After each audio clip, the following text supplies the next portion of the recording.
The only thing colder than the dollar coin in Amelia's palm was the look in the county clerk's eyes. It was a look of bored pity, the kind a man gives a stray dog he has no intention of feeding. He pushed a brittle deed across the scarred oak counter, the paper stained with the ghosts of 100 other failed dreams. $1, he recited, his voice as dry as the dust motes dancing in the slivers of autumn light. For title to parcel 73, North Quadrant. 40 acres, more or less. One standing structure, condition unknown and not warranted. He didn't add the part everyone in the town of Redemption knew, that the structure was a pile of stones a mad prospector had stacked before freezing to death a decade prior, and the 40 acres were 40 acres of rock, rattlesnake, and regret. Amelia slid the coin forward. It was her last. Not her last dollar for the day, or for the week. It was the final, solitary coin to her name, the one she had kept tucked in the lining of her worn coat, a talisman against absolute zero.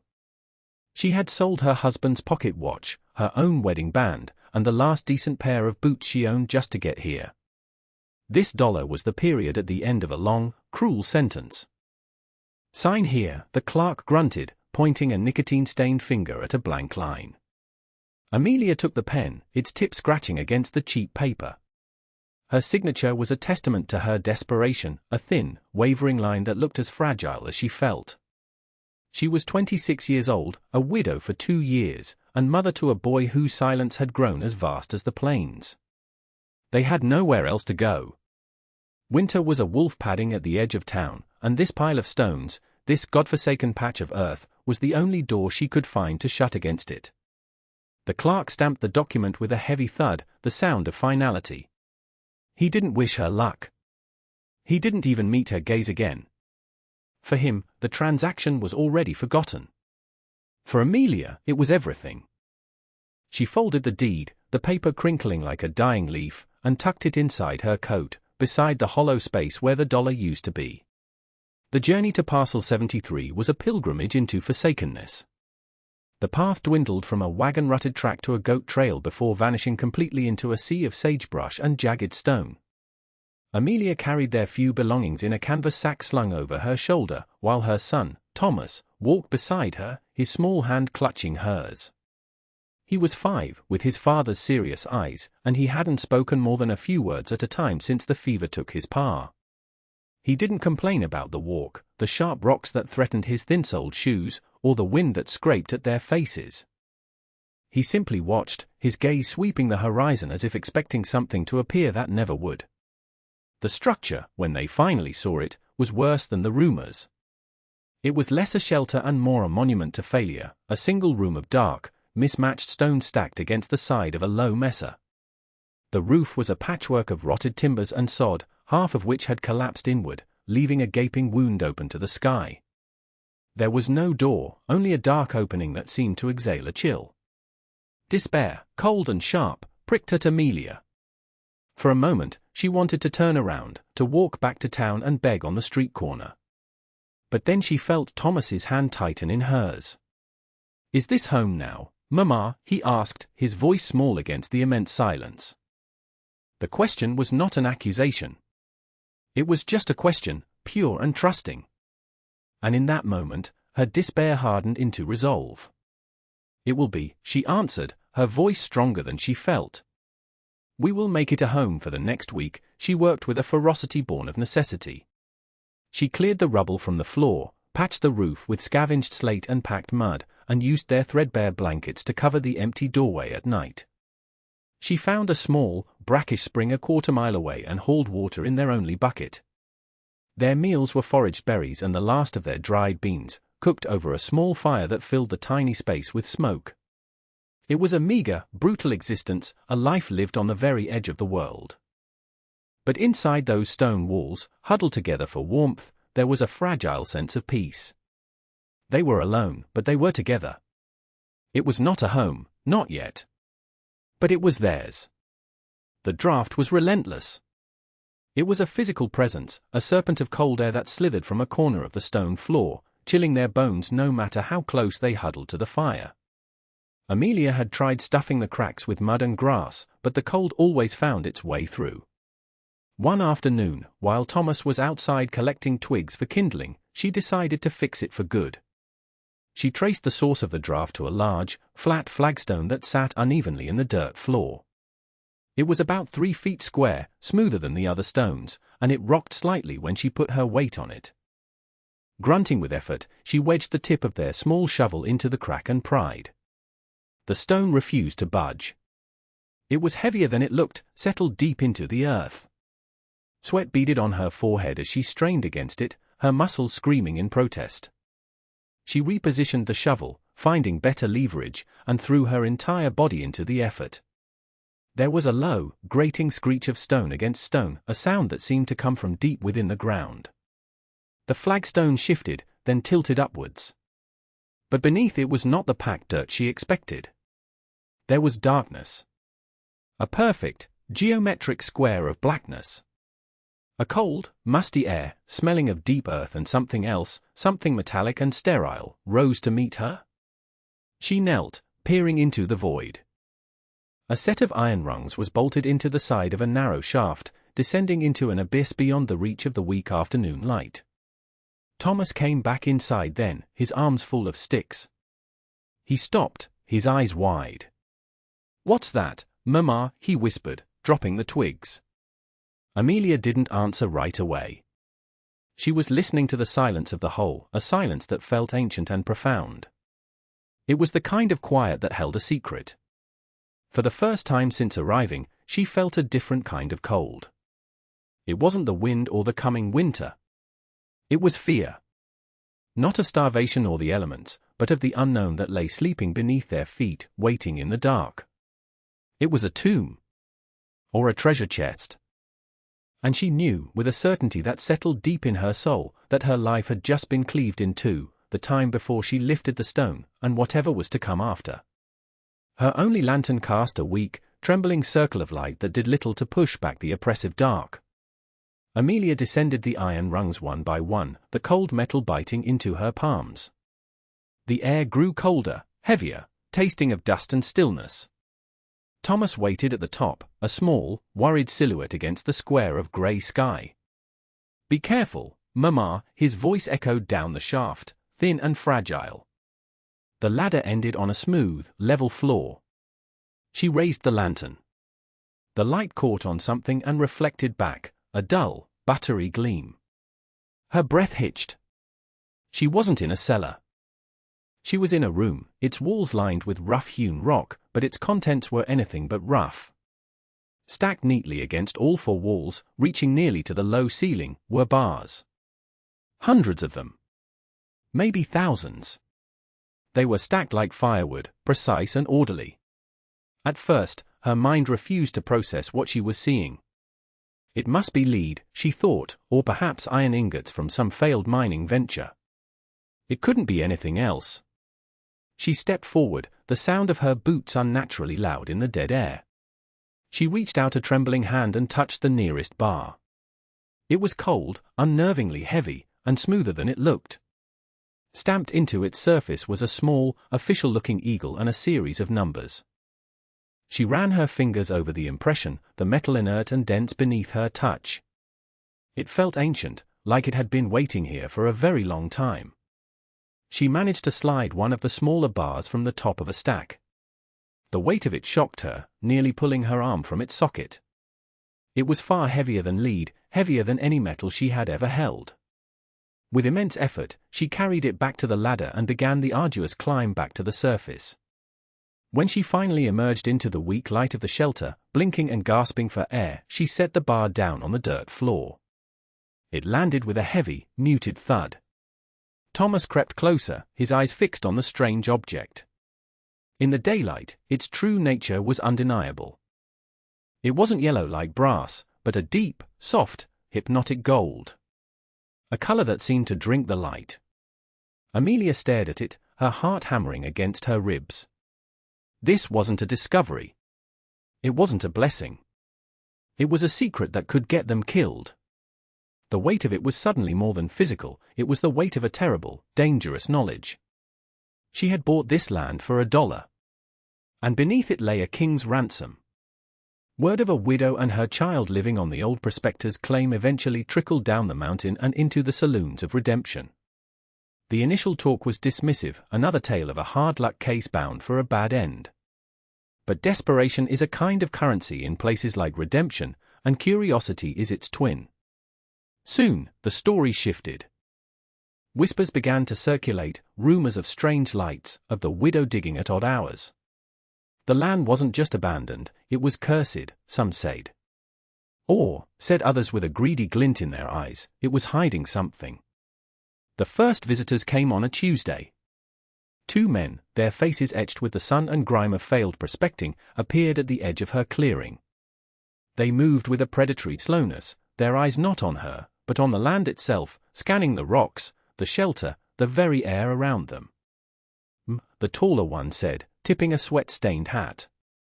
"We saw your smoke. Wondered if you could spare a bit of water for 2 thirsty travelers." Amelia stood in the doorway of the shelter, her body a silent barrier between them and her son, who watched from the shadows behind her. She knew their request for water was a lie.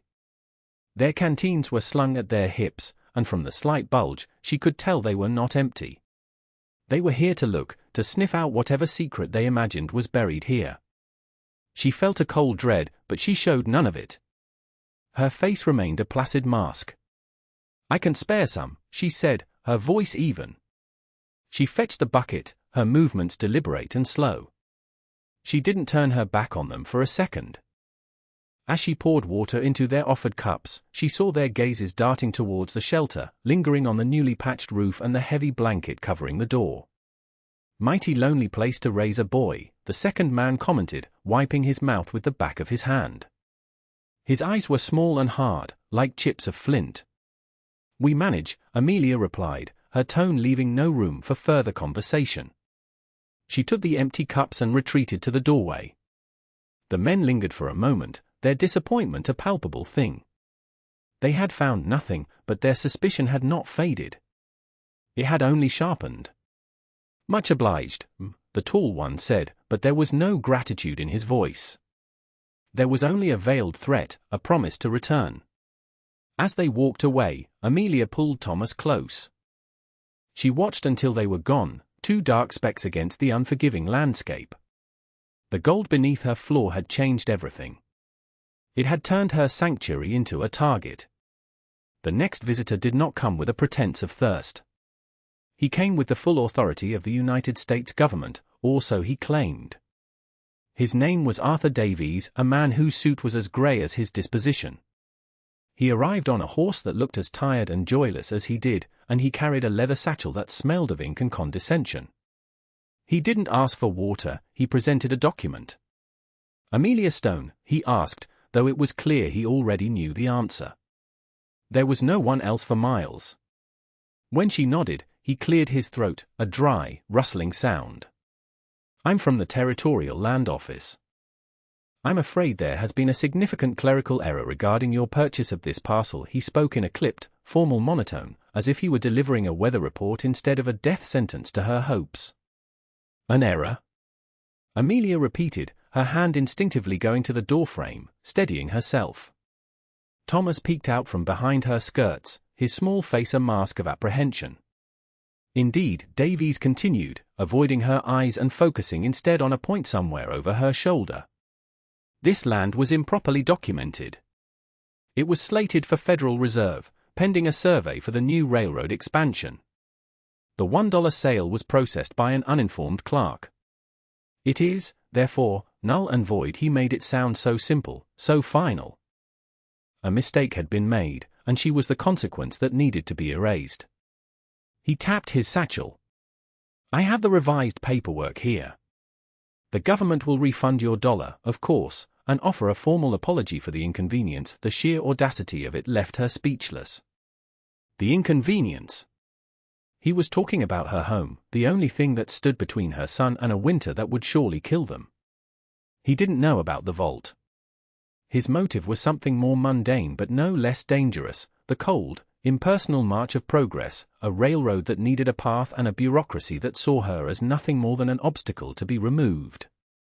"This is my land," she said, her voice low but firm. "I have the deed." "It's legal." Davies finally looked at her, and his expression was one of weary impatience. "Madam," a deed based on a foundational error is merely a piece of paper. I suggest you don't make this more difficult than it needs to be. The government has ways of reclaiming its property. You have 1 week to vacate the premises. He turned to leave, his duty done. The threat hung in the air, clean and sharp as a surgeon's blade. He wasn't a prospector with greed in his eyes, he was worse. He was the system itself, a machine of paper and laws that had the power to grind her into dust without ever having to raise its voice. Amelia knew she was outmatched. The rough prospectors she could perhaps deter with a show of resolve, but a man armed with official documents and the weight of the government was a different kind of monster. She had one weapon left, the truth. But it was a weapon she had no idea how to wield.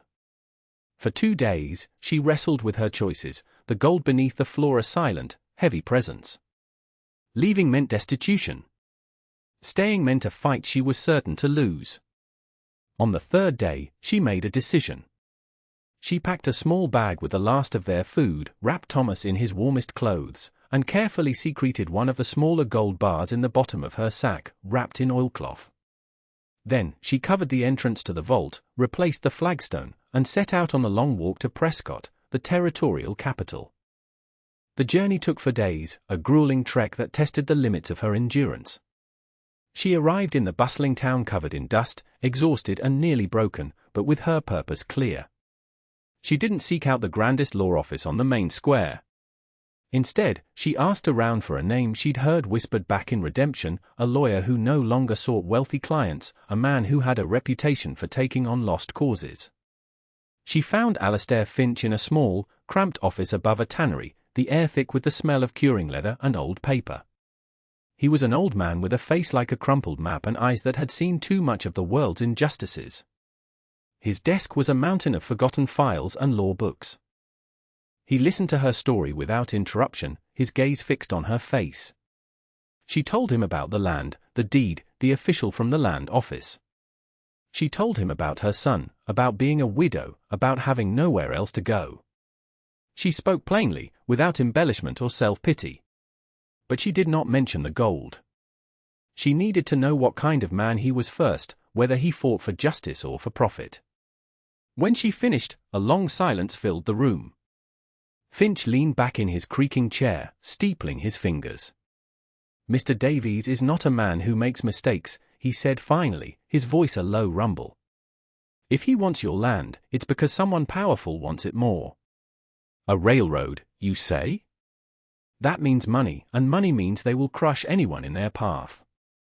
Especially a widow with a $1 deed." He looked from her to Thomas, who sat quietly on a stool, his small legs dangling. "This is not a fight you can win, Mrs. Stone." His words were blunt, but not unkind. They were the words of a man who knew the battlefield. "I know," Amelia said, her voice steady. "That's why I'm here." Alastair Finch took the case. He saw something in Amelia's quiet defiance that reminded him of the man he used to be, before cynicism had crusted over his idealism. He filed an injunction to halt the eviction, a small paper shield against the government's bureaucratic sword. It bought them time, nothing more. For the next few weeks, a tense quiet settled over Parcel 73. Amelia and Thomas lived in a state of suspended dread, their lives governed by the whims of men in a faraway office. Davies did not return, but Amelia felt his presence everywhere, in the snap of a twig that might be an approaching horse, in the shadow that flickered at the edge of her vision.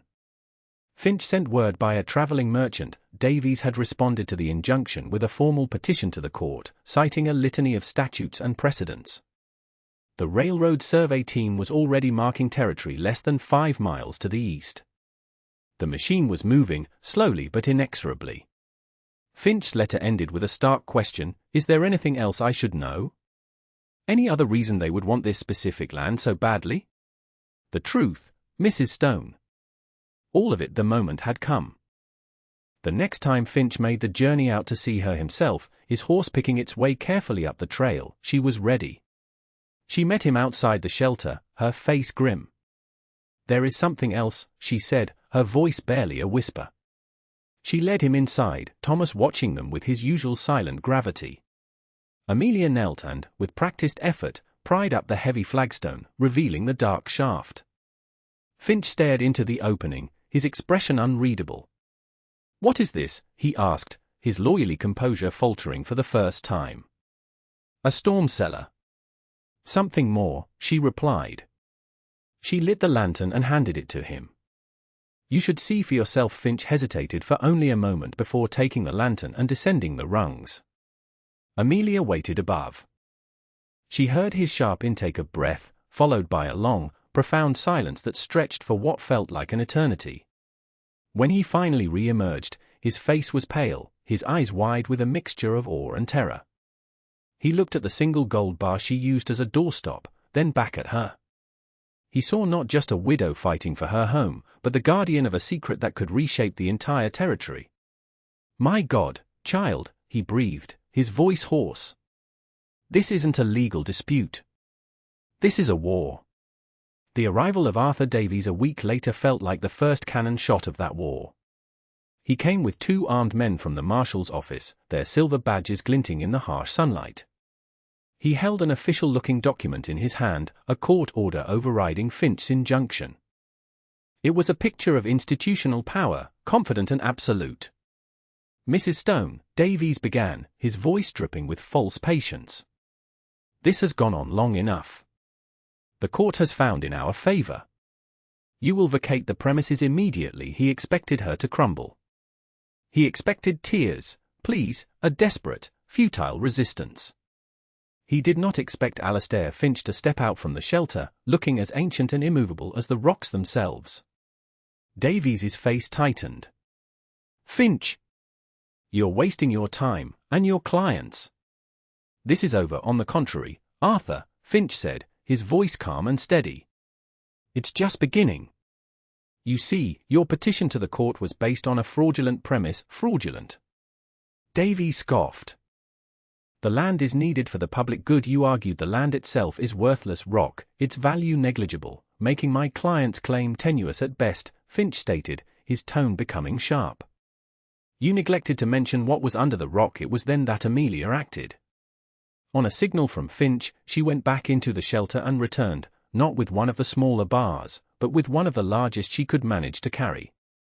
It was a slab of raw, concentrated wealth, and she placed it on the ground between them with a heavy, resonant thud. The sound echoed in the sudden, ringing silence.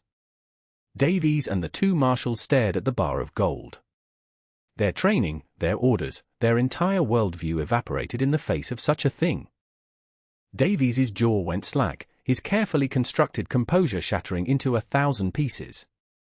The color drained from his face. He looked from the gold to Amelia, and for the first time, he saw her not as a nuisance, but as a formidable power. His grab for a worthless piece of land had stumbled into the dragon's lair. This is federal property," he stammered, his voice thin and reedy. "Abandoned treasury stock, is it?" Finch countered, a grim smile touching his lips. "Or is it the property of the woman who legally owns the land it rests on? That, Arthur, is a question for a much higher court. And now, the stakes are a little higher than $1, wouldn't you say?" The 2 marshals exchanged an uneasy glance. Their job had just become infinitely more complicated. The simple eviction of a squatter had transformed into a standoff over a fortune. The balance of power had shifted, not with a shout, but with the quiet, undeniable weight of gold. The story of the widow's gold exploded across the territory like a flash flood. Newspapers from Prescott to Tucson ran sensational headlines: "A fortune beneath the floor, lone widow defends mountain of gold." The narrative captured the public imagination: a struggling mother against the faceless government, a simple dollar deed against a railroad's might. Amelia became a reluctant symbol of the common person's fight against overwhelming power. The legal battle escalated dramatically. The Territorial Land Office, embarrassed and exposed, retreated, only to be replaced by a far more formidable opponent, the United States Department of the Treasury. Their lawyers, sharp, ruthless men from back east, descended with claims that the gold was part of a lost army payroll from the Civil War, making it unequivocally federal property. They filed suits, motions, and declarations, burying Finch in a blizzard of paper. Simultaneously, the criminal element returned, drawn by the scent of a treasure now made real. men with hungry eyes and desperate hearts began to patrol the edges of her property. Finch hired a pair of trustworthy guards, but the sense of being under siege was constant.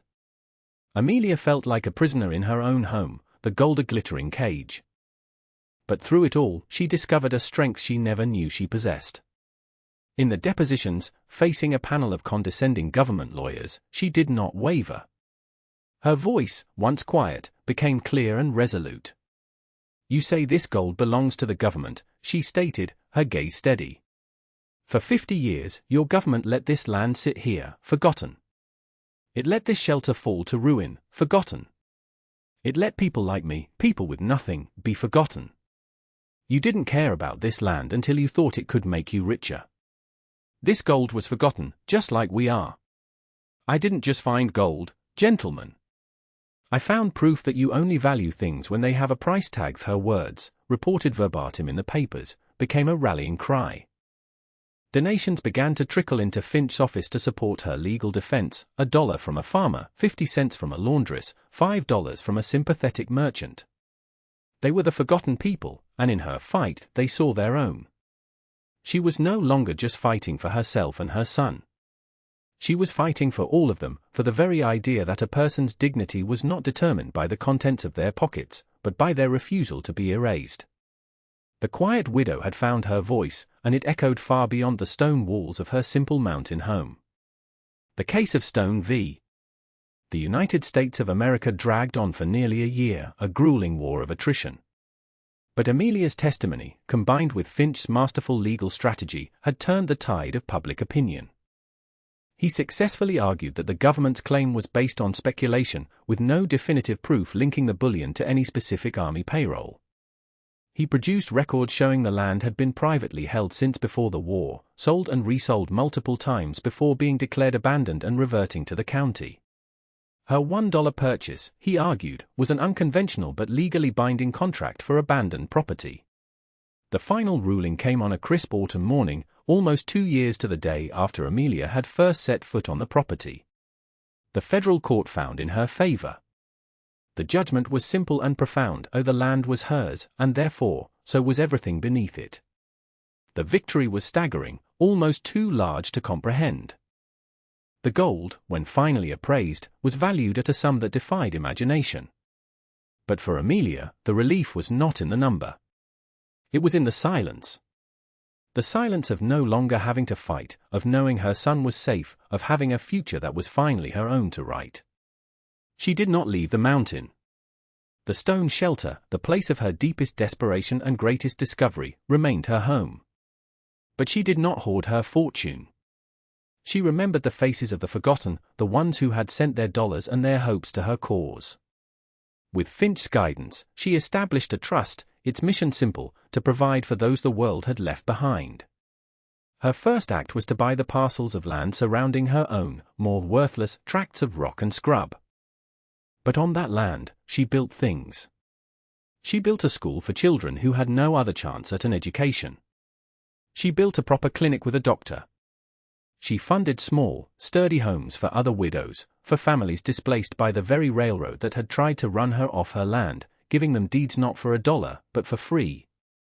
The town of Redemption, once a place of last chances, slowly began to live up to its name. The forgotten gold was being used to remember the forgotten people.